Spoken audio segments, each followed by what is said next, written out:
Nakuha ng isang ulila ang Water Dragon God na tinatakan sa loob niya, para lang magising ang kanyang kapangyarihan na labanan ang Diyos ng lahat ng dragon pagkalipas ng ilang taon.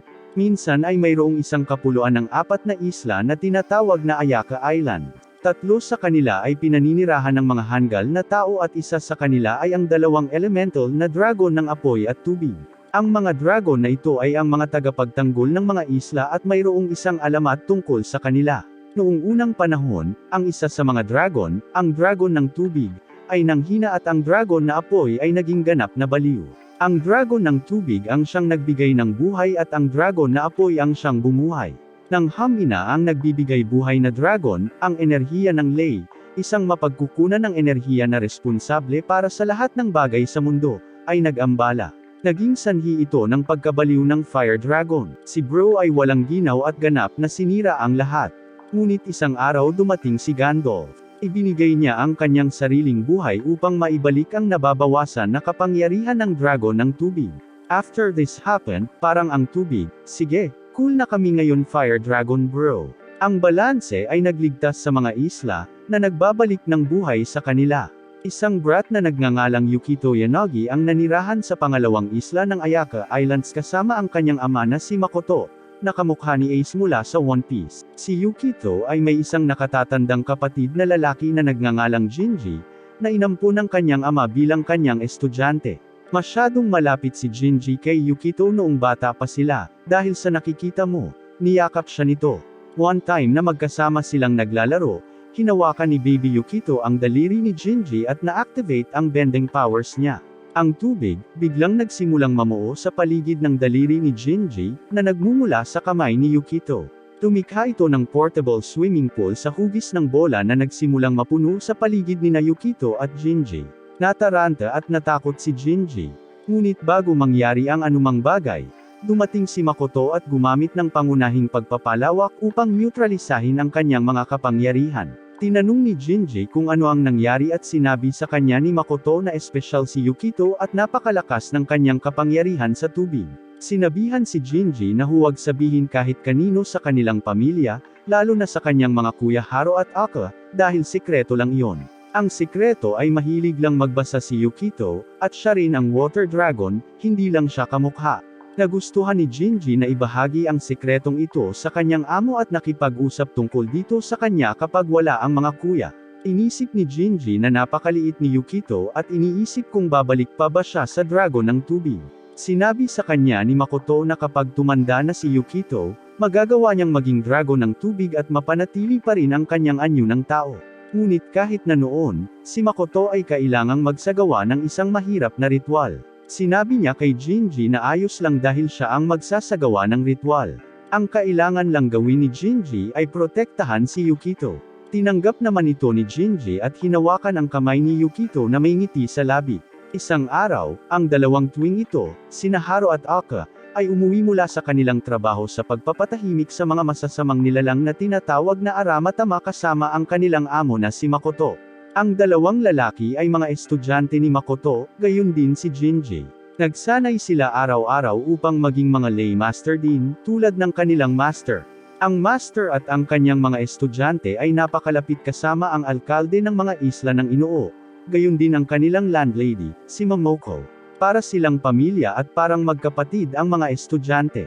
Sa kabila ng pag-aaway ng mga mag-aaral para sa pabor ng kanilang master, mukhang nagkakasundo sila at laging nakaugat sa isa't isa. Sasabihin ni Momoko na huwag silang mag-away sa harap ni Yukito dahil magtatanong si Yukito.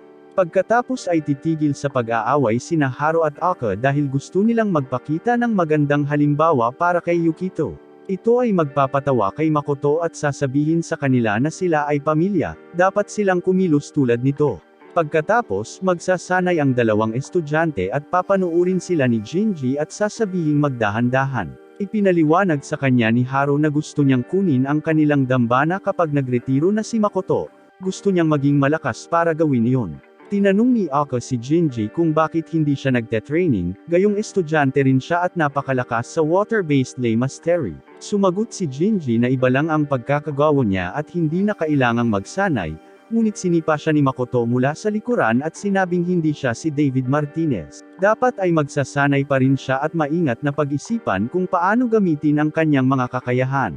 Hindi natuwa si Jinji sa ginawa ng kanyang amo dahil nagbibiro lang siya. Lumapit si Aka sa kanyang amo at hiniling sa kanya na hayaan si Haru na manguna sa ritual ng pagpapatahimik ng dragon. Tutulungan niya itong i-back up at tutulungan siyang maging susunod na pari ng dambana. Sinabi sa kanya ni Makoto na, hindi pa handa si Bro Haru para doon, kahit na nangatwiran si Aka na tumulong sila sa paggawa ng iba pang mga ritual. Sinabi niya kina Aka at Haru na kung ipagpapatuloy nila ang kanilang pagsasanay Haru sa tulong ni Aka at Jinji ay magiging isang birhen na nerd o mas simpleng termino, isang pari sa loob ng ilang taon.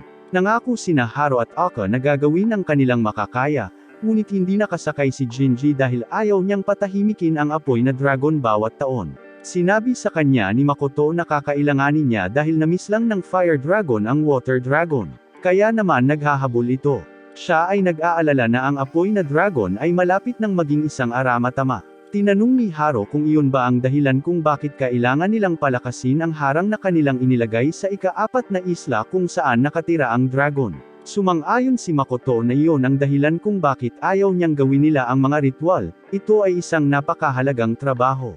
Ngunit nag-aalala si Aka na ang mga suppressed powers ng Fire Dragon ay patuloy na tumataas sa paglipas ng mga taon. Hiling niya na marami pa silang magagawa, ngunit wala siyang sinabi para kalabanan ang kanyang amo.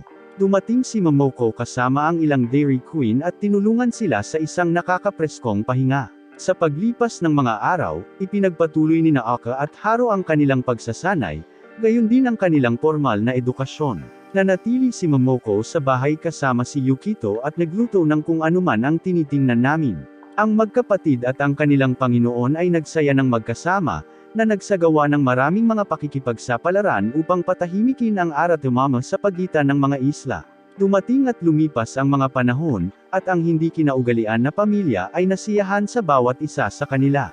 Isang araw, walang tigil na tumugtog ng dubstep ang lindol sa mga isla dahil sa Fire Dragon sa ika-4 na isla. Nagpasya si Makoto na tapusin ang trabaho, habang ang kanyang mga estudyante ay pinananatiling ligtas ang lahat sa kanilang tahanan. Umaasa si Makoto na babalik siya sa lalong madaling panahon. Pumunta muna siya para kumuha ng sandata na makakatulong sa kanya na mapatahimik ng maayos ang dragon. Habang siya ay wala, ang mga lindol ay naging patuloy at natakot maging ang Mat-ama, ang maliliit na nilalang ng tubig na nagpapakita ng pagkakaisa ng isla. Gayunpaman, nagpasya sina Aka at Haru na i-level up ang kanilang katangahan at tanggapin ang mga bagay sa kanilang sariling mga kamay. Napagpasyahan nila na ang pinakamahusay na paraan upang iligtas ang mga isla ay para sa ilang mga noob na pumunta sa ika-4 na isla at patahimikin ang dragon mismo. Sinubukan ng dalawang estudyante ang kanilang makakaya na pigilan ang dragon mula sa pag-akyat mula sa isang bulkan. Sa kanilang malas, nabasag ang hadlang na pumipigil sa kapangyarihan ng dragon, at naubos nito ang kanilang espiritong enerhiya. Sinubukan nilang pigilan ang dragon, ngunit ang apoy na dragon ay nasa bulkan. Ang mga tao sa iba pang mga isla ay nakakita ng isang pagsabog ng bulkan at nagpasya na sumakay sa isang cruise ship papuntang Thailand. Hinawakan ni Jingi ang maliit na si Yukito sa kamay at dinala siya sa isa sa mga evacuation ferry. Hindi maintindihan ni Yukito ang sitwasyon dahil hindi man lang siya pumasok sa paaralan. Nagpasya si Haru na tulungan si Aka na nagbigay ng pagkakataon sa dragon na maglunsad ng pag-atake. Mabilis na inalis ni Haru si Aka na ikinagalit niya dahil inuuna siya ni Haru kaysa sa kanilang misyon. Patuloy ang pag-atake ng dragon sa dalawa at tila wala ng paraan hanggang sa dumating ang kanilang amo. Sinabi niya sa mga bata na ipaubaya ito sa kanya at lumabas. Gustong tumulong ni Eiko, ngunit pinaalis siya roon ni Haru na lalong ikinadismaya niya. Ayaw niyang iwan ang kanyang amo sa awa ng apoy na dragon. Napagtanto ni Makoto kung gaano kahirap ang sitwasyon at umaasa sa kanya ang buhay ng mga bagong tao. Ang kanyang pakikipaglaban sa dragon ay tila isang pagsabog ng bulkan at lahat ay tumatakbo para sa kanilang buhay. At tulad ni Ace, namatay si Makoto at natagpuan siya ni Aka at Haru sa dulo ng bulkan. Sa araw na inihimlay si Makoto, tinalakay ni Inyo ang kanyang kalooban kay Momoko. Sa kanyang testamento, inutusan sila ni Makoto na dalhin si Yukito sa mainland upang doon manirahan at putulin ang relasyon sa kanya hanggang sa edad na 15. Hindi maintindihan ng dalawa ang desisyon ni Makoto at ayaw nilang pabayaan ang kawawang bata pagkatapos ng trahedya ng kanyang ama. Gayunpaman, hiniling ni Jingo sa kanila na magtiwala sa kanyang amo at gawin ang gusto ni Makoto. Naiwan ang dalawa na walang ibang pagpipilian kundi sundin ang kanyang kalooban dahil nagtiwala din sila sa kanyang hatol. Hindi rin naintindihan ni Jingo ang mga dahilan ng kanyang amo, ngunit alam niyang ito ay dahil si Yukito ang natutulog na tubig na dragon. Iniisip niya kung ano ang mangyayari kay Yukito kung tumanda siya ng mag-isa sa mainland. Sa isang punto, kakailanganin ni Yukito ang espesyal na ritual na gustong gawin ni Makoto para maging water dragon siya. Ngayong wala na si Makoto, ang gagawin ay si Jingo. Nakita ni Jingo na responsibilidad niya ito dahil hindi alam ng mga kuya niya ang tungkol dito. Naghanap siya ng ritual at nakita niya ito. Pinag-aralan niya ang lahat ng naiwan ni Makoto tungkol dito. Isinulat niya ang proseso mula noong pinaikot niya ang water dragon at ginawa itong Yukito. Pagkatapos ay isinulat niya kung paano niya iaalay ang kanyang buhay tulad ng maalamat na ermitanyo upang gawing dragon ng tubig si Yukito. Naisip niyang imposibleng gawin man lang ang isinulat ni Makoto sa kanyang mga tala. Ngunit pinili ni Jingo na magtiwala sa kanyang amo at siya na ang magtatapos sa trabaho. Ito ay isang mahirap na desisyon dahil kailangan din niyang isakripisyo ang kanyang sarili. Matapos mapag-aralan ang ritual, inihanda niyang isakripisyo ang sarili kapalit ng kapayapaan ng isla. Hindi niya ito estilo, ngunit pinalaki siya ng isla. Utang niya ito sa kanila para sa kanyang buhay. Nagpasya siyang mamuhay ng mabilis at mag-enjoy ng husto dahil alam niyang wala na siyang mas matagal pa. Isang araw makalipas ang 10 taon, narinig niyang kausap ni Inoo si Momoko tungkol sa pagpunta sa TTO para kunin si Yukito mula sa mainland. Nagboluntaryo si Jingo na siya ang gagawa nito. Pagkaraan ng 10 taon matapos pumunta si Yukito sa mainland, nakatanggap siya ng liham mula kay Inoo na nagsasabi sa kanya tungkol sa pag-uwi sa Ayaka. Nang gabing iyon habang natutulog, nanaginip siya kung saan nasa ilalim siya ng tubig. Ilang beses na niyang napanaginipan iyon pero hindi na siya nagulat. Nagustuhan niya ang panaginip dahil ito ang nagpapatahimik sa kanya. Mas gusto pa niyang naroon kaysa sa totoong mundo kung saan kailangan niyang makipag-ugnayan sa mga tao. Biglang may humawak sa kanya at hinayla siya palabas ng tubig. Ito ang gumising sa kanya at nalaman niyang ang silid ay nanginginig ng marahas bago biglang huminto. Kinabukasan, nagtapos si Yukito at umalis na sa kanyang foster home at bumalik sa Ayaka. Nang tanungin siya ng isa sa kanyang mga guro kung okay lang ba siyang bumalik sa Ayaka, sinabi niya rito na wala itong pagbabago sa kanyang buhay. Kahit na siya ay nanirahan sa kanyang buong buhay sa mga foster home, ang kanyang buhay ay hindi mahirap at pinakitunguhan siya ng mga tao. Gayunpaman, sinisisi pa rin niya ang kanyang sarili sa kanyang kalungkutan dahil siya ay isang lonely nerd otaku at lahat ng anime protagonists ay ganoon. Habang naglalakad siya, nakita niya ang ilang estudyanteng nanunood sa isang matandang Jingo na umiinom ng beer sa pasukan ng paaralan. Nang makita siya ni Jingo na paparating, huminga ito sa harap niya, ngunit mukhang hindi alam ni Yukito kung sino siya dahil nakasuot ito ng salamin. Natarante si Jingo dahil sigurado siyang siya iyon. Sinubukan ni Yukito na hindi siya pansinin at lumayo, ngunit hindi sumuko si Jingo. Sinusundan siya nito palabas ng paaralan, na nakakainis. Pagkatapos ay nakakuha ng ideya si Jingo at itinulak si Yukito sa isang tulay, pinapunta siya sa kaharian ng anino. Nabigla at natarante si Yukito dahil hindi siya marunong lumangoy. Nagpanik siya dahil mabigat ang school uniform niya para lumangoy. Sa sandaling iyon, kumikinang ang kanyang mga mata habang dinaig siya ng kapangyarihan at nagsimula siyang umikot sa tubig. Nag-aalala siya dahil naaalala niya ang isang katulad na nangyari noong bata pa siya. Nakita ito ni Jingo at kinumpirma na siya si Yukito. Gumagawa siya ng spell na pumipigil sa kanya sa pag-ikot habang umaakyat sa ibabaw. Nagulat si Yukito sa kinalabasan, ngunit gumawa si Jingo ng isa pang spell na nagdala kay Yukito sa kanyang bag at pagkatapos ay dinala siya sa Brazil. Nang magising si Yukito, natagpuan niya ang kanyang sarili sa gitna ng karagatang Pasipiko sa halip. Siya ay nalilito sa kanyang paligid at hinihiling na malaman kung ano ang nangyayari. Sinabi sa kanya ni Jingo na babalik sila sa Ayaka. Nang marinig ni Yukito ang pangalan, napagtanto niya na doon din lumaki si Jingo at siya ang taong dumating para sunduin siya gaya ng sinabi ni Inoo sa sulat. Gayunpaman, hindi nakilala ni Yukito si Jingo dahil hindi na niya ito maalala at kung gaano sila kalapit bago siya umalis. Nagpakilala si Jingo at sinabi kay Yukito kung paano sila magkapatid noong bata pa sila. Hindi nagtagal, nakarating sila sa pangalawang isla ng Ayaka at sinalubong sila ni Inuo at Momoko na nagsabi kay Yukito na sila na ang magiging tagapag-alaga niya mula ngayon. Hindi rin sila nakikilala ni Yukito at kinuwento nila sa kanya ang lahat tungkol sa kanilang relasyon 10 years ago. Pinasalamatan sila ni Yukito at sinabi sa kanila na wala siyang gaanong natatandaan tungkol sa kanila o sa lugar. Ngunit sinabi nila sa kanya na huwag mag-alala tungkol dito. Bumalik sila sa bahay ng mayor at sa daan, nakita ni Yukito ang isang maliit na nilalang sa tubig na tinatawag na Matama na lumulutang sa paligid. Hindi niya alam kung ano iyon, ngunit hindi pa rin niya ito masyadong iniisip. Pagkatapos ay dumating sila sa bahay at sinabihan si Yukito na gawin ang sarili sa bahay. Sinabihan siya ni Jingo na tumingin sa paligid at tingnan kung may naaalala siya. Nakita ni Yukito ang larawan niya noong bata pa siya kasama ang kanyang ama, si Jingo, at ang iba pang miyembro ng pamilya. Wala siyang maalala sa mga tao sa larawan, kahit ang kanyang ama, at nagulat siya nang makitang may nag-photoshop ng kanyang mukha doon. Ang iba ay nagsasabi sa kanya kung anong uri ng tao ang kanyang ama at kung ano ang kanyang ginawa para sa trabaho bilang isang laymaster. Napagtanto ni Yukito na siya rin ay may mga kapangyarihan na hindi niya maipaliwanag at naisip niya na dapat niyang sinundan ang kanyang ama. Sinabi sa kanya ni Jingo na ang kailangan lang niyang gawin ay magsanay kung paano gamitin ang kapangyarihan na mayroon siya at mauunawaan niya ito.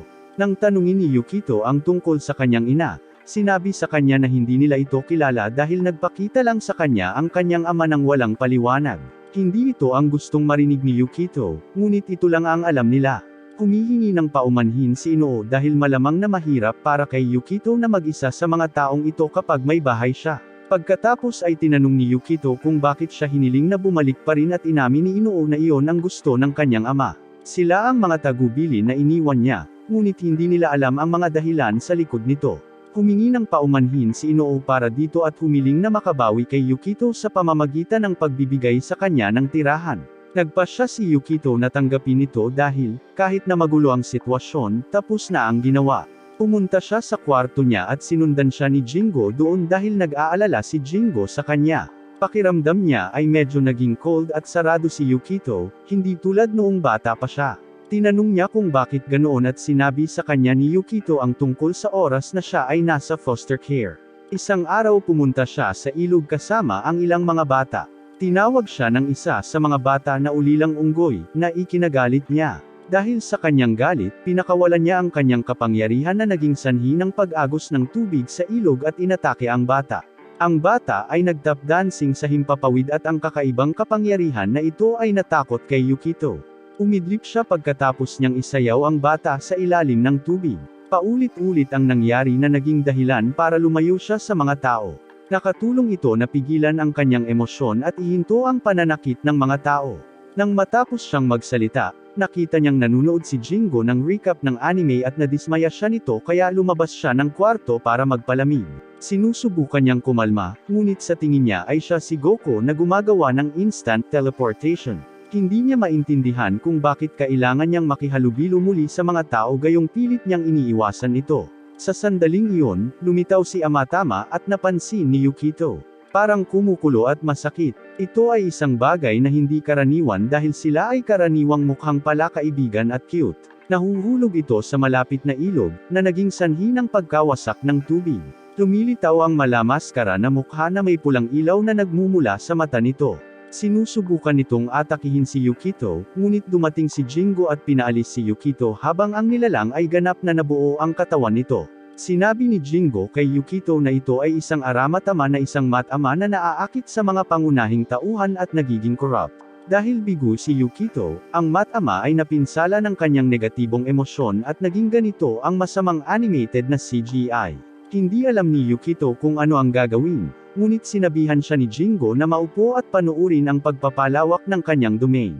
Ang Aratemama ay bumubuo ng 5 mga globo ng enerhiya upang ilunsad sa kanila. Inactivate ni Jingo ang kanyang kapangyarihan sa paghagis ng mga kamay at sinuntok ang nilalang bago pa ito makagawa ng anuman. Hinahati nito sa mga tilamsik ng tubig, ngunit hindi ito tinatalo. Nang mapansin ni Jingo na nabigo siya, nagpasya siyang itulak si Yukito sa tiyan ng tubig nito para magalit siya. Na-frustrate nito si Yukito kaya biglang nag-activate ang powers niya at naging dahilan ng pagsabog ng Aramatama. Gayunpaman, ang kanyang pagkadismaya ay nagiging sanhi din ng pag-atake ng tubig sa kanyang paligid kay Jingo. Sa kabutihang palad, madaling pinawalang bisa ni Jingo ang pag-atake. Si Yukito ay namangha kay Jingo, ngunit natakot din na siya ay tuluyang umatake sa kanya nang hindi sinasadya. Sinabihan siya ni Jingo na huwag masyadong matakot sa kanyang mga kapangyarihan dahil ang kanyang problema, ito ay ang kanyang kawalan ng kontrol sa kanila. Sa tingin ni Yukito ay hindi niya magagawa ito, ngunit hinikayat siya ni Jingo na subukan at nangakong tutulungan siyang magsanay.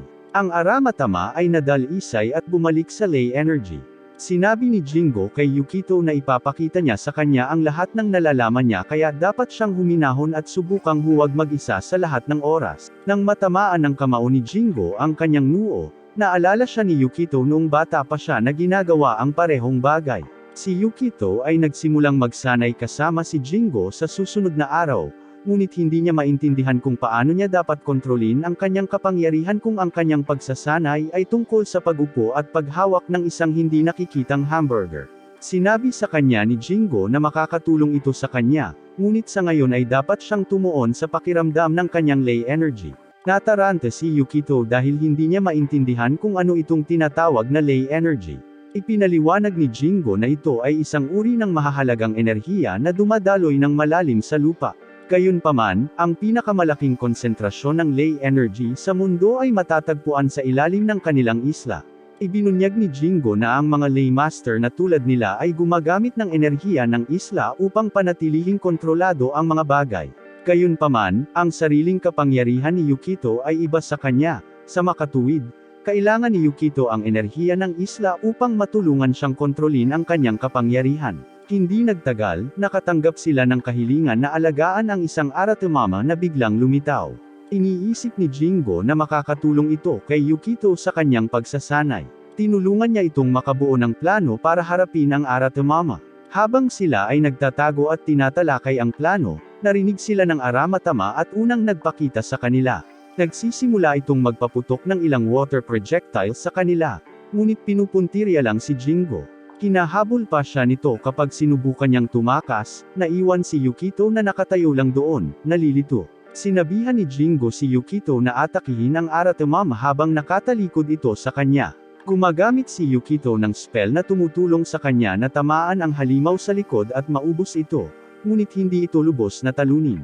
Kapag bumaba ang Aratemama, ginagamit ni Jingo ang kanyang ultimate para tapusin ito. Nagiging sanhi ito upang gumuho, na nag-iiwan ng puddle at ilang lata ng beer na nakolekta nito. Gayunpaman, bumangon muli ang Aratemama dahil nabigo si Jingo na lubusang talunin ito. Sinusubukan niyang utusan ito, ngunit hindi nito kinuha ang kanyang mga utos. Inaatake na naman siya nito. Sinubukan ni Jingo na tumakas, ngunit tinamaan siya nito ng projectile ng tubig, dahilan para matambo siya. Sinusubukan niyang magsalita tungkol dito, ngunit hindi ito nakakatulong sa kanya. May pinapagawa siya kay Yukito, ngunit hindi alam ni Yukito kung ano ang gagawin, ngunit sinubukan niyang mag-isip ng paraan para makatulong. Sa sandaling iyon, lumitaw si Haro at ginamit ang kanyang birhen na enerhiya upang siksipin ang Aramatama sa isang ipoypo at dinadalisay ito. Bumaba siya para pagsabihan si Jingo sa labis na pag-inom at gusto niyang huminto. Ngunit hindi yun gagawin ni Jingo sa lalong madaling panahon. Nag-e-enjoy siya. Nagpasalamat si Yukito kay Haro sa pagtulong sa pagliligtas sa kanilang buhay. Tumingon sa kanya si Haro at naging masaya na makita siya. Binuhat niya siya sa hangin dahil gusto niya ngayon ang maliliit na lalaki. Natigilan si Yukito sa aksyon na ito dahil hindi niya naaalala si Haro. Nang sabihin ito ni Jingo kay Haro at tinatakot niya si Yukito, sa wakas ay ibinaba niya ito. Ipinakilala niya ang kanyang sarili kay Yukito at sinabi sa kanya na nagsasanay din siya sa ilalim ng kanyang ama. Hinatid ni Haro si Yukito pauwi para makapaghapunan sila ni Momoko. May kainan silang tatlo na paborito ni Yukito noong bata pa siya para sa hapunan ay paborito niya ang luto ni Momoko. Nais ni Yukito na maalala iyon, ngunit hindi niya magawa.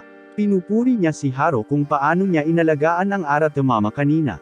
Sinabi sa kanya ni Haro na ang Lei Mastery ay tungkol sa paglilinis ng Aratemama at upang mapanatili ang pagkakaisa ng mga isla. Ang mga matama ay hindi nila kakampi dahil hindi nila sinasaktan, ngunit hindi rin sila kalaban dahil hindi nila sinasadyang maging tiwali. Gusto lang nilang magsama, kaya ang trabaho ng lay master ay tulungan ang kasong iyon sa lahat ng paraan.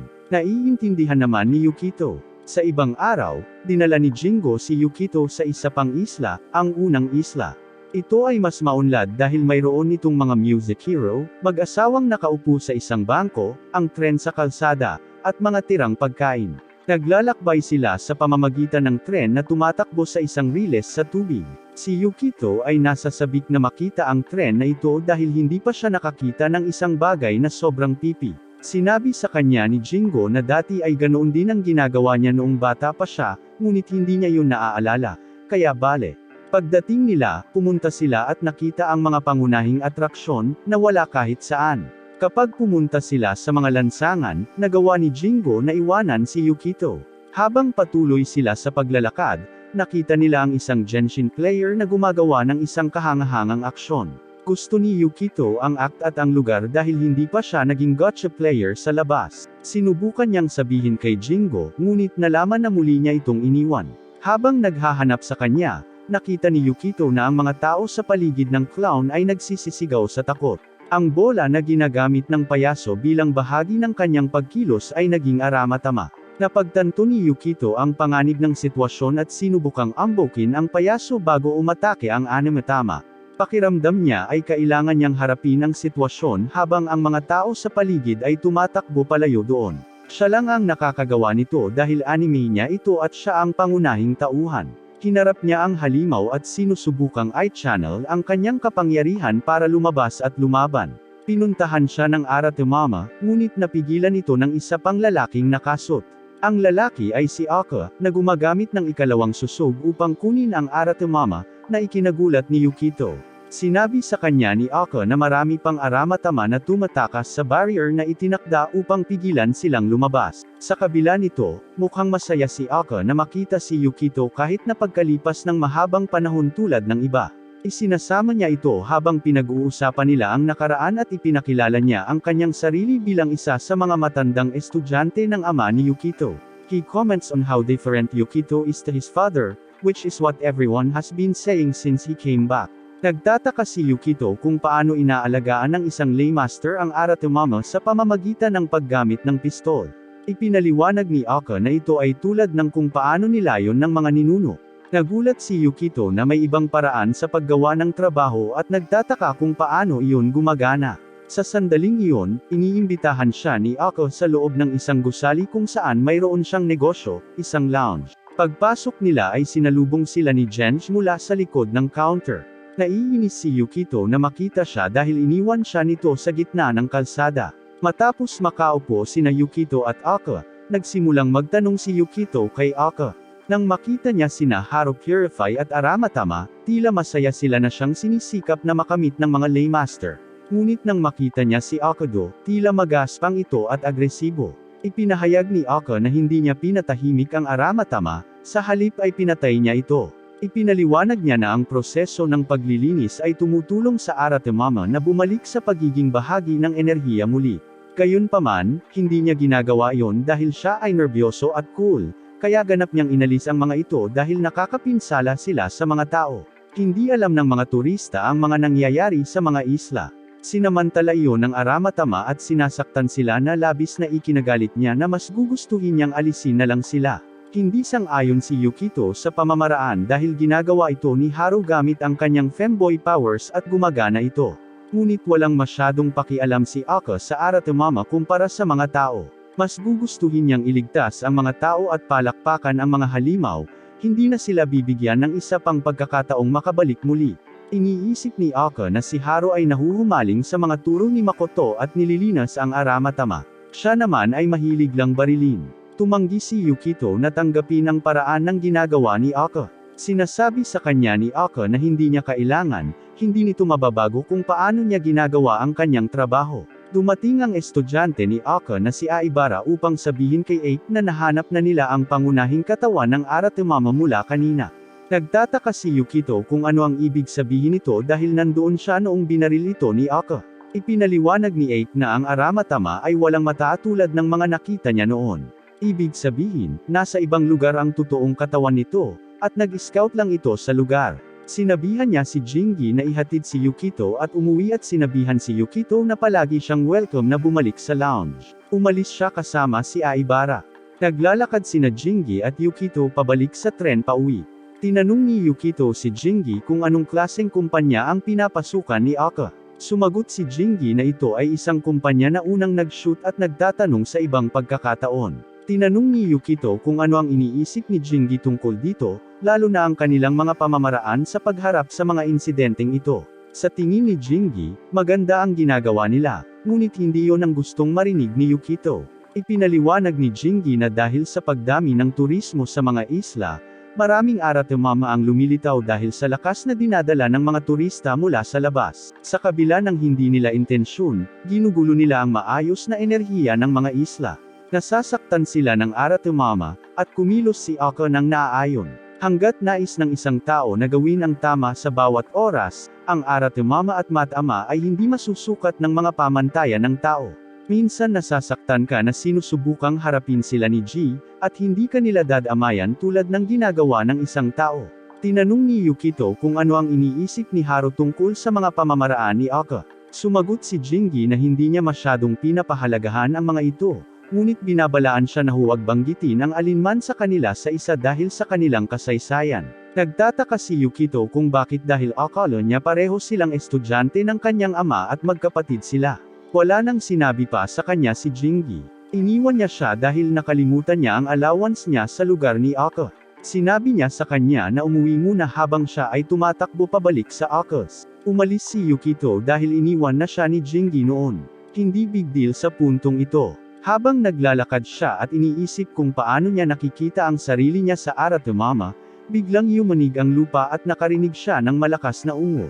Nagsimulang lumitaw ang mga tao para lang gumawa ng eksena ng gulat. Tumakbo si Yukito sa direksyon ng lahat para malaman niya ang nangyayari.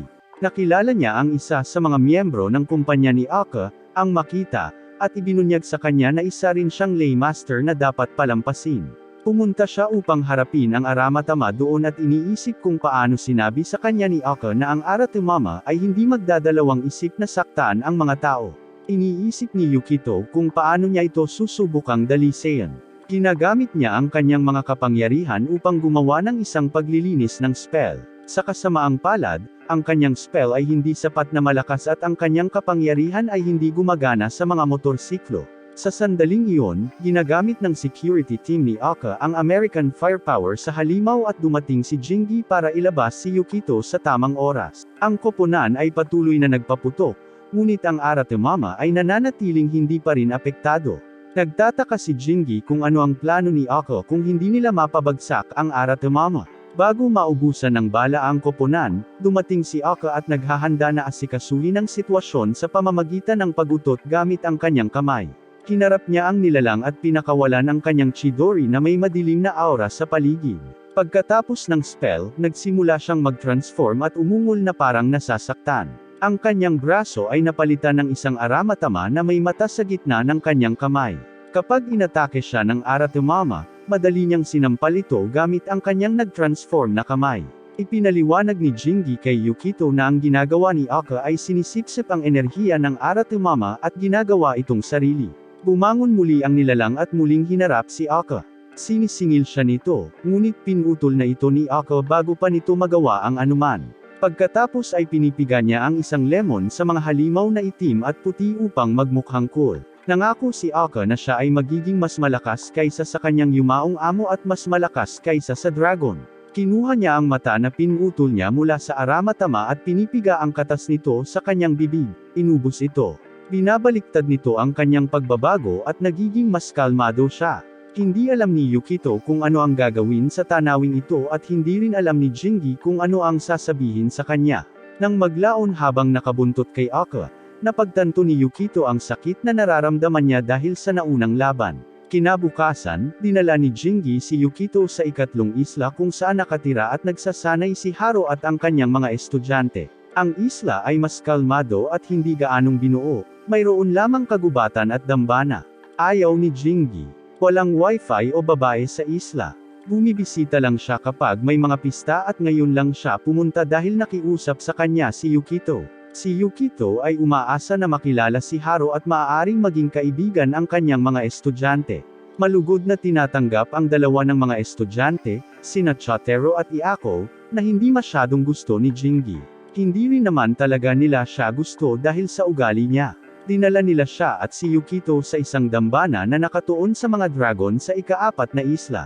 Nang magtanong pa si Yukito, sinabi nila sa kanya kung saan nakatira ang mga dragon at ipinakita sa kanya ang isla na makikita mula doon. Dahil matagal nang nag-aalboroto ang mga dragon, itinayo ang dambana para patahimikin sila. Sinabi nila kay Yukito ang kamakailang kasaysayan na ginawa ng mga dragon at kung paano iyon ang dahilan kung bakit namatay ang kanyang ama. Naalala ni Yukito na binanggit din ni Aka ang pagnanais na maging mas malakas kaysa sa isang dragon noon. Ngayon alam na niya na ang fire dragon na tinutukoy niya.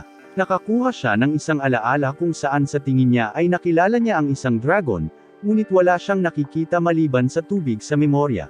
Bigla siyang nabalik sa realidad nang abalahin ni Jingi ang mga estudyante na makipag-inuman sa kanya. Habang pilit silang kinakaladkad ni Jingi para uminom, dumating si Haro. Tinanggap niya si Yukito sa dambana at dinala siya sa archive. Sa loob, inalok siya ni Haro ng ilang fentanyl upang makaramdam siya ng kagaanan at itanong kung bakit siya pinuntahan niya. Sinabi sa kanya ni Yukito ang tungkol noong isang araw nang pumunta siya sa unang isla at nakilala si Aka. Ayaw marinig ni Haro ang tungkol kay Aka, ngunit hinayaan si Yukito na magpatuloy. Sinabi sa kanya ni Yukito na nakita niya si Aka na nag-ehersisyo ng aromatama gamit ang isang pistola. Hindi niya maintindihan kung bakit kailangan niyang gamitin ang pamamaraang ito at humingi ng opinyon ni Haro. Walang sinasabi si Haro tungkol kay Aka. Tinanong niya si Yukito kung alam niya ang tungkol sa enerhiya ni Lei, at sinabi ni Yukito na oo, ngunit kung ano ang sinabi ni Jingi sa kanya. Tinanong niya siya kung alam niya kung paano ginagamit ng mga master ng Lei ang kanilang kapangyarihan, at kinumpirma ni Yukito na sinabihan siya. Ipinakita sa kanya ni Haro ang 3 isla sa labas at sinabi sa kanya ang tungkol sa malaking agos ng 5G na enerhiya na mayroon sila, na dapat maramdaman din ni Yukito. Sinabi niya sa kanya na ipikit ang kanyang mga mata at tumutok, habang isinasalaysay kung paano gumagana ang enerhiya ni Lei at kung ano ang ginagawa ng mga master ni Lei dito. Sinabi niya kay Yukito na tumingin ng mas malalim sa kanyang kamalayan at hanapin ang mainstream ng enerhiya na ito kung saan kinukuha ng mga master ng Lei ang kanilang kapangyarihan. Habang ginagawa yun ni Yukito, pinipigilan siya ni Haro bago pa siya makapunta ng mas malalim. Ang karanasang ito ay nasa sabik kay Yukito, ngunit sinabi sa kanya ni Haro na dapat siyang mag-ingat kapag ginagawa niya ito dahil maaari itong maging mapanganib. Tumitaw sa kanila ang isang matama at itinuro ni Haro kay Yukito na ang matama ay ginawa mula sa parehong enerhiya ng Lei at hindi nakakapinsala ngunit maaaring maging aromatama kung ang lugar ay marumi. Inulit niya na ang mga trabaho ng mga master ng Lei ay linisin ang mga nilalang na ito at ibalik sila sa mainstream. Sumagot si Yukito sa pamamagitan ng pagsasabi sa kanya na ang isang mata ng aromatama na ginamit niya upang maging mas malakas. Pero alam ni Haro ang lahat tungkol dito. Sinabi niya kay Yukito na dinudungisan din ni Aik ang kanyang sarili sa ganoong paraan, nagiging aromatama na rin siya. Nagtataka si Yukito kung bakit ginagawa ni Aik ang kakilakilabot na bagay na ito para lang sa kapangyarihan. Sa paglipas ng mga araw, patuloy na sinasanay ni Jingi si Yukito kung paano kontrolin ang kanyang kapangyarihan. Tila alam ni Yukito kung paano gumuhit ng enerhiya ngunit hindi ito kontrolin. Sa kanyang pagsasanay, sinubukan niyang umarte na parang Gojo siya at Natamba. Ito ay isang lindol lamang na yumanig sa 4 na isla. Sinabi sa kanya ni Jingi na hindi siya dapat matakot sa isang lindol lamang at mawala ang focus ng ganoon, kailangan niyang magsanay pa. Kinabukasan, isa pang lindol ang nangyari na nagudyok kay Jingi na anyayahan si Yukito sa puntod ng kanyang mga amo na Lei. Nang makarating sila sa libingan, umupo si Jingi at uminom ng alak. Hindi maintindihan ni Yukito kung bakit kailangan nilang magbigay galang sa kanyang ama dahil lang sa lindol. Sa sandaling iyon, dumating ang 3 matatanda upang magbigay galang din. Inihayag nila na dahil sa mga lindol noong nakaraang araw at sa umaga, ang dragon na apoy ay dapat na masama ang pakiramdam. Hiniling nila kay Jingi na magbigay ng kanilang paggalang kay Makoto upang maprotektahan niya ang mga isla. Lahat sila ay nagpapalitan ng konting banter dito at doon hanggang sa tinanong ni Yukito kung ano ang ginawa ng kanyang ama para protektahan ang mga isla 10 taon na ang nakakaraan. Hiniling ng mga matatanda kay Jingi na sabihin sa kanya ang lahat.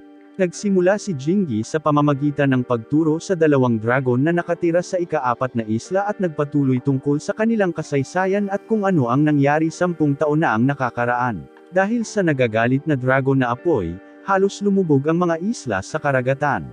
Ngunit hindi nila ginawa dahil umupo si Makoto sa lupa sa loob ng 10 taon kapalit ng kanyang buhay. Patuloy silang lahat sa pagkukwentuhan at nagbigay galang si Yukito sa kanyang yumaong ama na hindi pa rin niya maalala. Pagkaraan ng ilang segundo, nakita nila si Ibara na umaalis sa lugar at inanyayahan siya ni Jingi na uminom, ngunit hindi niya sila pinansin. Dinala ni Jingi si Yukito para magbigay galang sa puntod ng kanyang mga magulang. Nakita ni Yukito ang mga susi ni Ibara na hindi niya sinasadyang nahulog doon at hiniling kay Jingi na samahan siya sa unang isla upang ibalik ang mga ito. Humingi ng paumanhin si Yukito sa pagkaladkad kay Jingi sa unang isla. Hindi siya umaasa na makakasundo ang estudyante ni Eika, ngunit alam niyang kakailanganin nito ang kanyang mga susi. Hindi naman siguro big deal si Jingi dahil gusto niya ang unang isla. Nakarating sila sa kinaroroonan ni Eika at nakitang aalis na siya. Sinabi nila sa kanya kung bakit sila naroroon at sinabi niya sa kanila na makipag-usap sa Makita. Bago umalis, sinabihan niya si Yukito na mag-ingat sa kanyang pag-uwi dahil maaaring maging mahirap ang mga pangyayari. Nagtataka si Yukito kung ano ang ibig sabihin ni Eika ngunit hindi ito nakakuha ng sagot. Umupo ang dalawa at kinausap ang Makita. Humingi ng paumanhin si Yukito sa inasal nila sa sementeryo dahil baka nagalit ito kay Ibara. Sinabihan siya ng Makita na huwag mag-alala tungkol dito dahil ang mga tao sa Ayaka ay nagtatawanan at nagsasaya sa sementeryo bilang isang paraan upang magbigay galang. Bagamat ito ay kadalasang nakasalalay sa kung paano namatay ang tao na maaaring malungkot sa iba tulad ni Ibara. Tinanong ni Yukito kung paano namatay ang mga magulang ni Ibara at sinabi ni Makito sa kanya ang kwento. Ilang taon na ang nakalilipas, isang apoy na Aratemama ang lumitaw at inatake ang kanyang bahay, nasunog ito sa lupa. Pumagitna si Aka, ngunit huli na ang lahat para sa mga magulang ni Ibara. Ipinaliwanag niya na ito ay isang kaganapan sa kanon, ngunit ang ilang mga tao ay nahihirapang tanggapin at ilabas ang kanilang galit sa Aramatama sa pamamagitan ng paglipol sa kanila. Nagreklamo si Jingi na masyadong madilim ang usapan at humingi ng tawad si Makima. Hiniling ni Yukito kay Makima na ibigay kay Ibara ang kanyang mga susi, ngunit naisip ng Makita na si Yukito ang dapat mismong gumawa nito. Tinawag niya si Ibara para lumabas at makipagkita kay Yukito. Ang dalawa ay parehong medyo nahihiya sa una, ngunit si Yukito ay nauwi sa pagbabalik ng mga susi at pinasalamatan siya ni Ibara. Bago pa sila makapag-usap, yumanig na naman ang lupa. Inaakala ng Makita na ito ay isa pang lindol, ngunit itinutuwid siya ni Jingi, sinabi na ito ay isang apoy na Aratama. Ito ang nagtulak kay Ibara na magmadaling umalis doon. Sinabi ni Makita kay Jingi at Yukito, na nalilito, na si Ibara ay kumikilos ng walang ingat sa tuwing may apoy na Aratemama sa paligid. Nagpasya si Jingi na siya at si Yukito ay dapat pumunta at pigilan siya habang ang Makita ay nagpapalam kay Aka. Habang si Aika ay nakikipag-usap kay Inoue tungkol sa kamakailang insidente ng Aramatama at kung paano nila kailangang maghanda para sa paglisan sa lalong madaling panahon, nakatanggap siya ng isang tawag, na nagpapalam sa kanya tungkol sa hitsura ng apoy na Aratemama. Tumakbo sina Jingi at Yukito patungo sa mga pagsabog na dulot ng Aratemama. On their way, may nakasalubong silang babae na naninigarilyo ng crack habang nagva-vape. Tinulungan siya ni Jingi at sinabihan si Yukito na ituloy ang pagbuntot kay Ibara. Nakarating si Ibara sa Aratama, na umaatake sa dalawang sibilyan. Ipinagtanggol niya ang mga ito at naghahanda na kunin ang nilalang ng mag-isa. Bumaha sa kanyang isipan ang mga alaala ng pagkamatay ng kanyang ama, na ipinangako niyang hindi natatakas. Sinisingil niya ang nilalang at sinubukan itong atakihin, ngunit madali siyang napigilan nito. Naglunsad ito ng pag-atake ng apoy sa kanya, ngunit dumating si Yukito sa oras upang harangan ito, na nagpaalala kay Ibara kung paano ipinagtanggol siya ni Aka sa parehong paraan. Ang Aramatama ay hindi tumitigil sa pagpapasabog sa kanila ng apoy, ngunit pinapanatili ni Yukito ang hadlang na nilikha niya gamit ang tubig. Gumagamit siya ng spell para salakayin ang halimaw, at bagamat epektibo ito, hindi ito sapat para ibagsak ito. Hiniling ni Yukito na tumakas si Ibara habang papunta sa kanila sina Chotaro at Yako. Pinasabog sila ng Aratemama ng panibagong pag-atake ng apoy na naharang ng kalasag ni Yukito, ngunit bahagya lamang. Sinabihan ni Yukito ang iba na tumakas dahil napakalakas ng Aramatama para mahawakan nila. Tumanggi si Ibara na gawin yun dahil kapag tumakas sila ay hahabulin sila ng Aramatama. Maaari itong magdulot ng pinsala sa mga tao sa isla kung sakaling mahuli sila sa labanan. Sinabi niya sa kanila na kaya niya itong mag-isa at haharapin ito ng mag-isa. Nakuha niya ang isang strike sa nilalang, gamit ang kanyang kapangyarihan ng kidlat, at hiniling kay Yukito na tulungan siya. Lumilikha si Yukito ng mas malaking hadlang para hugasan ang Aramatama sa tubig at mapatay ang apoy nito. Ito ay gumagana sa simula, ngunit ang nilalang ay nakatayo pa rin ngayon, kailangan nilang gawin itong muli. Nag-aalala si Yukito na hindi sila mananalo laban dito, ngunit sila ay mga pilay na master, trabaho nila ang gawin ito. Hiniling niya kay Chotero at Yako na tumulong din, at lahat ng mga ito ay binomba ang nilalang ng sunod-sunod na pag-atake. Gayunpaman, hindi pa rin ito sapat upang ibagsak ang Aratemama. Kailangang gawin ito ng grupo ng paulit-ulit, gamit ang hangin, tubig, at kidlat upang matabyunan ito hanggang sa matagumpay nilang linisin ito. Ipinagdiwang nila ang kanilang panalo, ngunit panandalian lang iyon nang lumapit ang 3 batong apoy mula sa ika-4 na isla at bumagsak sa tabi nila.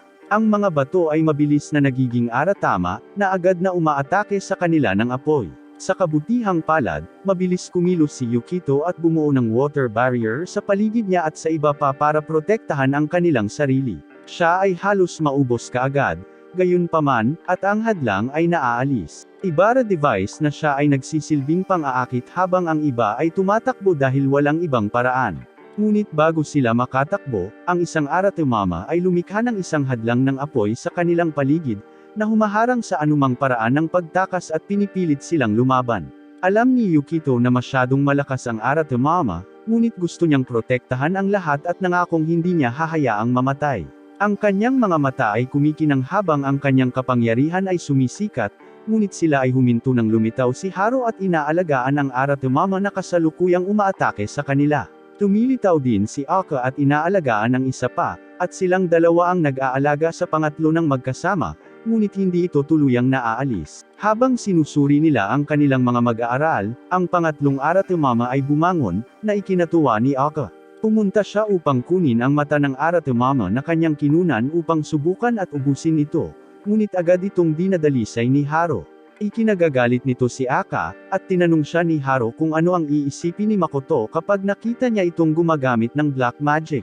Nasusuka si Aka sa tanong na ito dahil namatay si Makoto bunga ng kanilang kahinaan. Gusto niyang ipaghiganti siya at ayaw niyang hamarang si Haro.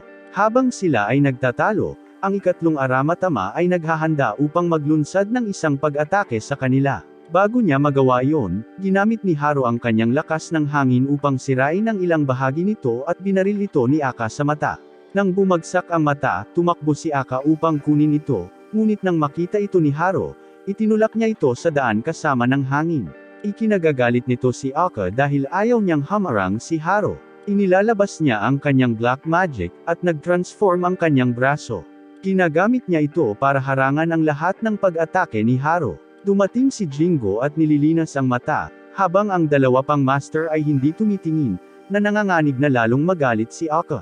Ipinahayag ni Jingo ang kanyang pagkabigo sa kanila dahil nag-aaway sila sa harap ng kanilang mga estudyante at hindi sinasang-ayunan ni Makoto ang pag-uugaling ito. Napagtanto ng dalawang guro ang kanilang pagkakamali at humingi ng tawad sa kanilang mga estudyante. Sinabi ni Haro kay Aka na hindi papayag si Makoto sa paggamit niya ng black magic, ngunit walang pakialam si Aka sa kung ano ang iniisip ng isang patay. Kinagabihan, nakita ni Ibara si Yukito, Jingo at mga estudyante ni Haro sa istasyon ng tren. Pinag-uusapan nila ang mga pangyayari sa araw na iyon at humanga sila sa isa't isa. Nagpasalamat si Yukito kay Ibara sa pakikipagtulungan sa kanya upang talunin ang halimaw at umaasang muling magtulungan. Nang purihin siya nito dahil sa katapangan, hiningi ni Ibara ang numero nito para magkausap sila. Nais din nina Chotero at Yako na makipag-ugnayan kay Ibara, ngunit dahil sa mga isyu sa pagitan ng kanilang mga amo, napagpasyahan nilang pinakamahusay na lumayo sa isa't isa. Mananatili pa rin silang nakikipag-ugnayan kay Yukito at magiging kaibigan niya ito sa labas ng trabaho.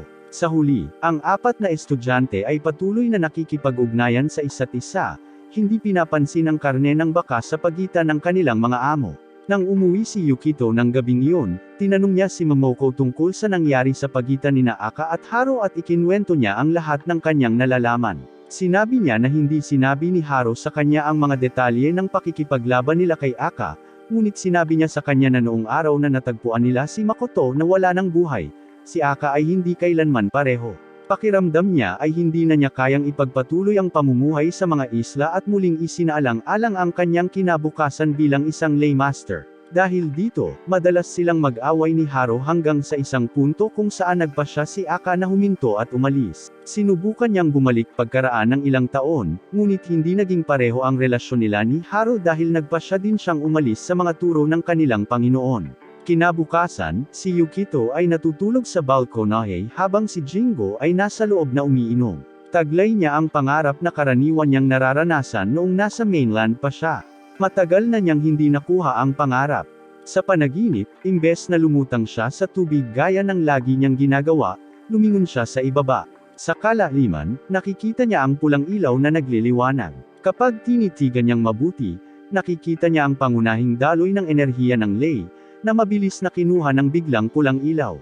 Ang liwanag pala ay mata ng isang aramatama, na sinusubukang abutin siya. Ito ay nagdudulot sa kanya na makaramdam ng isang pagkalunod na epekto at magsimulang magpumiglas, na nagpagigil sa kanya.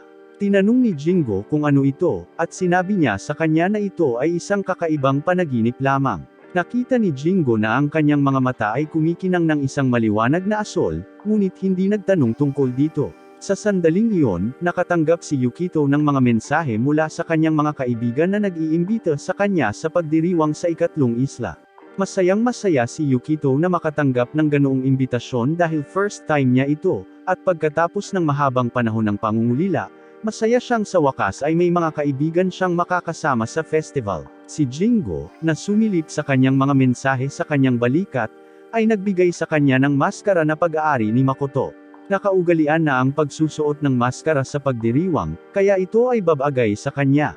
Dumating ang gabi ng pagdiriwang at dinala ni Jingo si Yukito doon. Humanga si Yukito sa tanawin, dami ng tao at lahat ng naroon. Nang maglaon, habang ang lahat ay nagsasaya pa rin sa pagdiriwang, ang bulkan sa ika-4 na isla ay pumutok, dahil ang apoy na dragon ay muling nagising. Nakita ng mga tao sa pagdiriwang na may darating na sakuna at nagsimulang magpanik. Naaalala nila 10 taon na ang nakalipas nang magsimula ang mga bagay sa ganitong paraan. Kalmado noon si Ino para makapaghanda sila sa paglikas sa mga isla bago masunog lahat ng bulkan. Nag-aalala si Yukito at tinanong si Jingo kung ano ang dapat nilang gawin. Tumawa si Jingo at tinanong si Yukito kung ano ang iniisip niya tungkol sa mga isla. Hindi maintindihan ni Yukito kung paano tumatawa si Jingo sa oras na ganito at nagtatanong ng mga walang kabuluhang tanong. Sumasagot siya na gusto niya ang mga isla. Sinabi ni Jingo na gusto rin niya ang mga isla at nagsasagawa ng teleportation spell, umalis ng walang babala kay Yukito. Naiwan si Yukito na nakatulala, hindi alam kung ano ang gagawin. Kinabukasan, habang lumilikas ang mga taga-isla, dumating si Haro kasama ang kanyang mga estudyante upang kausapin si Yukito. Kinuwento niya kay Yukito ang mga nangyayari na, kung ano ang nangyari 10 taon na ang nakakaraan at kung bakit ito naulit. Sinabi niya sa kanya na 15 taon na ang nakararaan, nang hamina ang kapangyarihan ng dragon ng tubig, si Makoto ang humawak sa bagay na yun. Nagsagawa siya ng isang ritual upang maibalik ang kapangyarihan ng dragon ng tubig upang balansehin ang enerhiya. Sa proseso, inalis niya ang dragon mula sa enerhiya ng Lei at binago ang napakalaking agos ng buhay nito sa isang mas maliit na isa na maaaring mapangalagaan. Makakatulong ito sa dragon na mabawi ang dating kapangyarihan at bumalik sa Lei energy kapag handa na. Ang dragon na iyon ay si Yukito. Ito ay maipaliwanag sa pamamagitan ng kanyang hindi kapani-paniwalang talento sa Lei Mastery at ang kanyang kapangyarihan sa kabila ng pagiging isang baguhan. Sumasabay din ito sa timeline. Naghihinalo lang si Haro, hindi siya sigurado pero gusto niya itong kumpirmahin. Hiniling niya kay Yukito na ilagay ang kanyang kamay sa kanya upang suriin. Gumamit si Haro ng spell na nagpapatunay sa kanyang hinala. Si Yukito ang water dragon na ginawang anak ni Makoto. Ngunit dahil si Yukito ay isang tao, kakailanganin niyang magsanay ng husto sa mahabang panahon upang ma-access ang kanyang buong kapangyarihan at magdala ng kapayapaan sa mga isla. Ang isa pang pagpipilian ay ang magsagawa ng isang bagong ritual upang palayain siya pabalik sa enerhiya ng Lei. Hiniling ni Haro kay Yukito na magsanay ng husto at maging isang malusog na tao upang siya, balang araw, ay maging kanyang tunay na pagkatao. Hinihiling niya sa kanyang mga estudyante na umalis kasama si Momoko at lumikas. Balak niyang pumunta sa pang-apat na isla para gawin ang ginawa ni Makoto noon. Sinabihan niya ang mga estudyanteng gustong sumama sa kanya na hanapin si Jingi para sa kanilang pag-aaral sa hinaharap dahil pamilya sila kahit hindi sila magkasundo. Aalis na siya. Dumating siya sa ika-4 na isla at nagsimulang mag-barrier spell ngunit naantala siya sa pagdating ni Aka.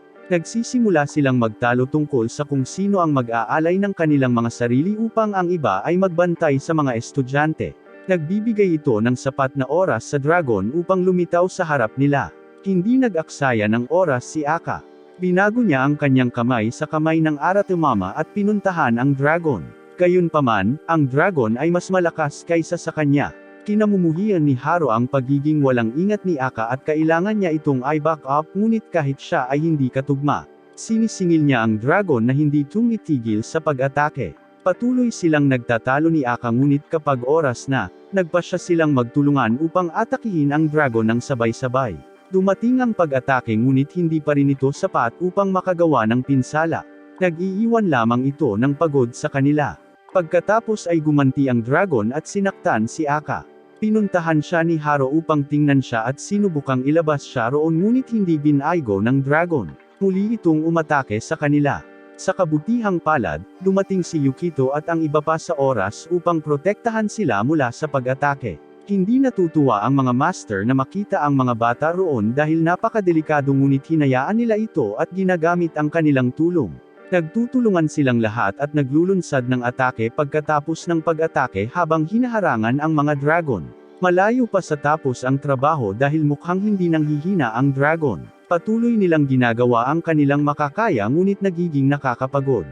Ginamit ni Haro ang isa sa mga spell ng kanyang master para ikadina ang dragon at itulak ito pababa sa bulkan. Nagawa ng dragon na maputol ang mga tanikala at makaalis muli. Nagpasya si Aka na gamitin ang kanyang itim na mahika upang mag-transform sa isang Aramatama at sa tulong ni Haro, inatake ang dragon na Aramatama sa Aramatama.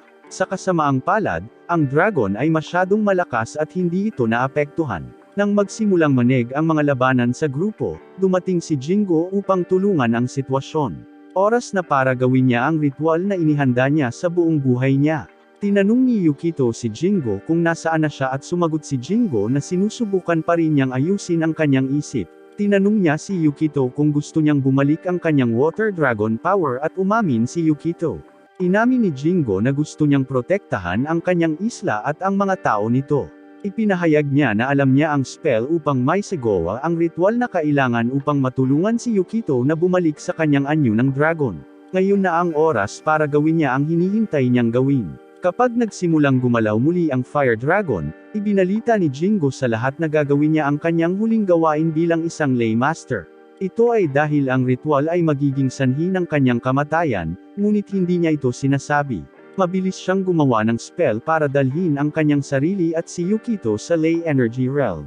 Natarante si Yukito na nandoon, kaya paliwanag ni Jingo. Kailangan niyang kumilos sa isang conduit na nagkokonekta sa kaluluwa ng Water Dragon sa Lay Energy.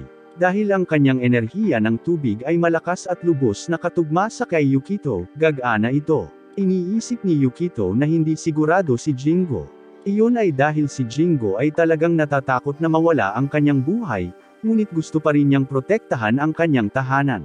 Hiniling niya na tumalon si Yukito, ngunit tumanggi si Yukito dahil mukhang delikado ito. Sinabihan siya ni Jingo na huwag mag-alala dahil pupunta rin siya doon. Nagtanong si Yukito tungkol kay Jingo bilang isang conduit at ipinaliwanag ni Jingo na kailangan niyang ibigay ang kanyang buhay para sa kanya. Hindi yun gusto ni Yukito, ngunit hindi siya binibigyan ni Jingo ng pagkakataong mag-back out. Hinawakan niya ito sa kamay at tumalon sa enerhiya. Dumating sila sa tubig kung saan natutulog ang dragon ng tubig at kumonekta dito si Yukito, na pinanumbalak ang kanyang mga kapangyarihan at alaala. Habang dumadaloy ang kapangyarihan sa kanya, Hinayla siya ni Jingo palabas ng agos bago nawala. Sa totoong mundo, bumagsak ang katawan ni Jingo sa lupa at nagising si Yukito. Si Yukito ay agad na naglalabas ng napakaraming tubig na pumupuno sa tuyong lawa, habang ang iba ay umiwas at nanunood mula sa gilid. Si Yukito ay naging dragon ng tubig upang harapin ang dragon na apoy. Ginagamit ng Water Dragon ang mga kapangyarihan nito upang salakayin ang apoy na dragon at isang labanan ang naganap. Ngunit ang labanan ay hindi ganap para sa tagumpay, ngunit para sa pagkakaisa. Ang dalawang dragon ay lumilikha ng kontrahan upang lumikha ng pagkakaisa.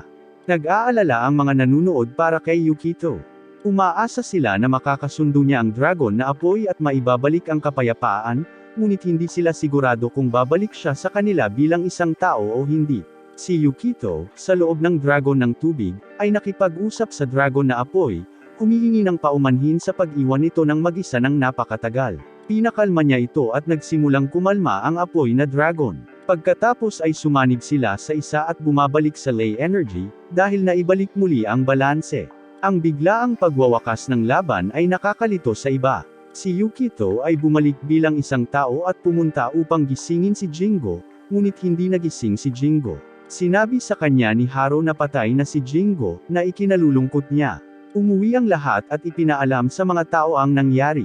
Hindi nagtagal, idinaos ang libing ni Jingo at nawasak pa rin si Yukito. Nanatili siya sa kanyang silid at walang kinakausap. Nag-aalala rin ang mga kaibigan niya sa kanya, pero higit pa doon, nalulungkot sila sa pagpanaw ni Jingo. Si Jingo ay kilala sa kanyang mga kalokohan at hindi malilimutan ng marami sa mga tao sa isla sa masamang paraan, gayunpaman. Wala ni isa sa kanila ang nag-aakalang makakatagpo siya ng ganoong kapalaran sa lalong madaling panahon. Binisita ni Momoko si Yukito sa kanyang silid upang anyayahan siyang makita si Jingo sa huling pagkakataon. Malungkot pa rin si Yukito at sinisisi ang sarili. Kung siya ay sapat na malakas upang maging dragon ng tubig sa kanyang sarili, hindi na kailangang gawin ni Jingo ang ritual. Inaalaw ni Momoko at sinabihan siya na hindi gagawin ni Jingo ang ginawa niya kung may iba pang paraan. Maya-maya, nakita ni Yukito ang isang matama na dumadaan sa kanyang silid kung saan nakahiga ang katawan ni Jingo. Sinundan niya ito doon at nadatnan si Inoo na nagbabantay. Pinasalamatan siya ni Inoo sa pagtulong sa isla, gayunpaman, nagpahayag siya ng pagkabigo na kinailangan ng isa pang miyembro ng pamilya na ipasa para mangyari ito na nakakasakit ng damdamin. Hindi alam ni Yukito kung ano pa ang sasabihin dahil hindi niya ipinagmamalaki ang lahat ng ito, kahit na malaki ang naitulong niya. Lumabas si Inoo sa silid, naiwan si Yukito na mag-isa kasama si Jingo. Lumapit si Yukito para kausapin si Jingo at ilabas lahat ng frustration niya sa ginawa niya. Tinatawag niya itong makasarili at hinihiling na magising siya at ipaliwanag ang kanyang sarili. Sa sandaling iyon ng galit, hinayla si Yukito sa kaharian ng enerhiya ng Lei at natagpuan si Jingo na nakahawak sa isang poste para sa mahal na buhay. Humihingi siya ng tulong dahil hinihila siya sa mainstream at ayaw niyang sumama. Hindi alam ni Yukito kung ano ang gagawin at kinukutya siya ni Jingo sa pagtawag sa kanyang sarili na kanyang mga mag-aaral ngunit hindi niya maihatid ang kanyang kapangyarihan sa tamang paraan.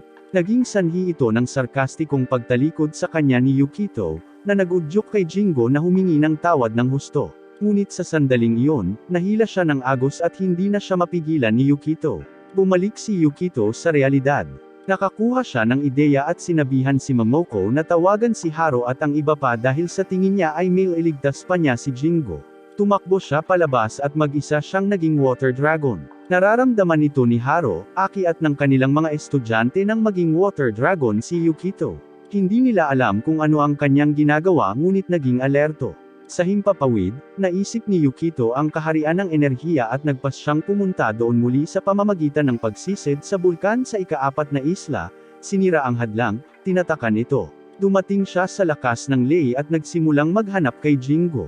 Napakaraming Lei energy doon na hinihila ng agos papunta sa mainstream. Hindi iniisip ni Yukito na magiging madaling mahanap ang Lei energy ni Jingo sa oras. Gayunpaman, patuloy pa rin siyang lumilingon sa paligid. Sa sandaling iyon, nakilala niya ang kanyang ama at nakilala siya sa pagkakataong ito. Nag-chat sila saglit.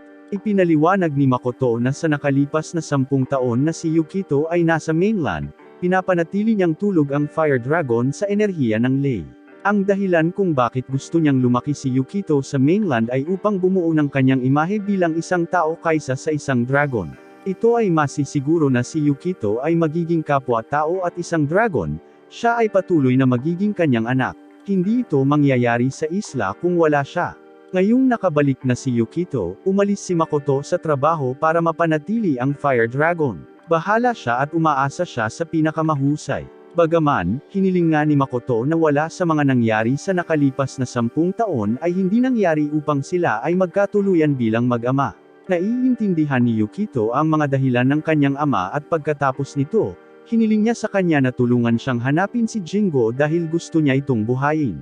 Nangunguna si Makoto dahil marunong siyang gumalaw doon, 1 dekada na siyang patay.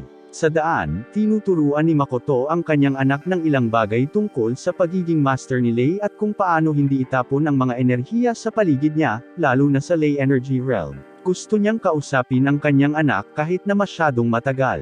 Nagulat si Yukito nang marinig na tinuturing pa rin siya ni Makoto na anak, ito ay nagpapasaya sa kanya. Ibinunyag din niya na nag-spell siya sa kaluluwa ni Jingo para makapagtagal pa siya ng kaunti bago pumasa sa kabilang buhay. Kaya nagmadali ang dalawa na kunin siya bago pa maubos ang spell. Habang naglalakbay sila sa enerhiya ng Lei, ang natitirang mga master at ang kanilang mga estudyante ay nagtitipon sa dambana ng dragon sa ikatlong isla. Si Haru ay nagsasagawa ng isang ritual sa pagtawag na tumatagal ng ilang oras at tumatawag din sa mga hindi gustong enerhiya. Sa wakas ay natagpuan ni Yukito at Makoto si Jingo na nalulunod sa agos ng enerhiya na sinusubukang tanggayan siya. Patuloy siyang nagsusumamo kay Yukito na magmadali at iligtas siya, na ginagawa naman ni Yukito. Laging umaasa si Jingo na ililigtas siya ni Yukito, kahit na hindi siya naniniwala. Nang sabihin sa kanya ni Yukito kung paano malungkot ang lahat sa bahay, sumagot si Jingo na walang ibang paraan. Sinaway siya ni Makoto dahil marami pang paraan. Kung walang gumana, dapat ay umalis na sila sa mga isla para masunog. Matapos itong pag-usapan, tinanong ni Yukito si Makoto kung alam niya kung nasaan ang isla para makaalis siya sa kaharian kasama si Jingo. Sumagot si Makoto na alam niya dahil sa hadlang sa bulkan. Pero dahil sinira ni Yukito, hindi na niya ginawa. Tumingin-tingin si Yukito sa paligid at nakita ang isang kislap sa malayo at nagpas siyang puntahan ito. Hinawakan niya si Jingo sa kamay at inakay. Sa tingin niya, ang kislap ay maaaring maging daan palabas at inaabot ito. Kahit papaano ay nahawakan niya ito sa kanyang kamay. Ito pala ang tawag ni Haru na nagbibigay daan sa kanila para makapag-usap. Nawala ang tawag habang inaakay sila sa direksyong dapat nilang puntahan. Bago sila umalis, nagpaalam sila kay Makoto na nagsabi sa kanila na kailangan niyang panatilihin ang kumpanya ng Fire Dragon sa kaharian ng enerhiya at umalis ang dalawang lalaki. Sa labas, ginaising ni Aka ang kanyang kapangyarihan para maabot ang loob ng Water Shrine na itinakda para sa Water Dragon. Ang kanyang kamay ay pumasok sa kaharian ng enerhiya at hinawakan si Yukito at hinayla siya. Ngunit sa maikling sandali, nadulas si Yukito mula sa pagkakahawak at dinala sa ibang dimensyon kung saan naroon ang enerhiya ng Fire Dragon. Ayaw nitong umalis siya, pero sinabihan niya itong hintayin siya. Babalik siya. Ipinaliwanag niya na kailangan din niyang manirahan sa isla dahil isa siyang lay master sa ibabaw ng pagiging Water Dragon. Pumayag ang Fire Dragon na maghintay ng kaunti pa at hinayaan siyang umalis. Hinawakan ulit siya ni Aka at hinayla siya at si Jinky palabas doon. Hindi nagtagal ay nagising si Yukito sa totoong mundo at nalaman niyang hindi nahawak ni Jinky ang kanyang kamay. Pagbalik sa bahay, nagising si Jinky at ginulat niya sina Momoko at Inoo. Alam nilang patay na siya ilang minuto lang ang nakalipas, pero gusto niya ngayon ng beer. Nang malaman ni Yukito na buhay na muli si Jinky, siya ay naging masaya at humingi ng tawad sa kanyang mga kaibigan sa pag-aalala sa kanila. Nakahinga ng maluwag sina Aike at Haru na bumalik ang kanilang kapatid. Ito ay nagpapaunawa sa kanila na sila ay nagmamalasakit sa kanilang pamilya. Nakakatulong ito na maputol ang tensyon sa pagitan nila at magpasya na magtulungan kapag ito ang pinakamahalaga. Bumalik si Aka sa mga turo ng kanyang Panginoon, at si Yukito ay pumunta sa high school kasama ang kanyang mga kaibigan. Alam na niya ngayon kung saan siya nararapat at masaya siyang tumira doon.